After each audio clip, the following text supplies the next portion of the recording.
পর্দার গ্ল্যামার আর ব্যস্ততাকে একপাশে রেখে অভিনেত্রী ঋতুপর্ণা সেনগুপ্ত ফিরে গেলেন স্মৃতিতে। 15 বছর আগে বাবাকে হারানোর শূন্যতা যেন বিশেষ দিনগুলোতে আরো বেশি করে জানান দেয়। বাবার জন্মদিনে সামাজিক মাধ্যমে ভক্তদের সঙ্গে ভাগ করে নিলেন পুরনো কিছু মুহূর্তের ছবি।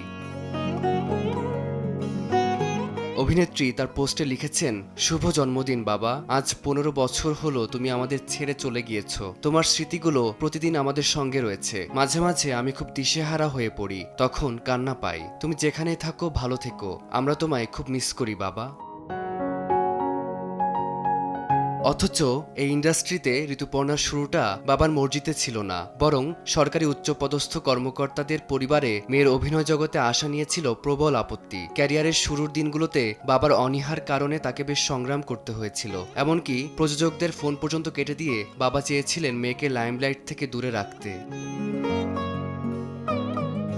মাকে হারানোর পর একাকিত্ব যেন আরো গ্রাস করেছে অভিনেত্রীকে। কিছুদিন আগেই তিনি লিখেছিলেন, আশা করব তুমি আর মা এখন একসঙ্গে স্বর্গে ভালোই আছো। তোমাকে খুব মিস করছি, তবে তোমাকে এবং মাকে ছাড়া আমরা যে একদম একা, অচল। ফারদিন মাঝার, সময় সংবাদ।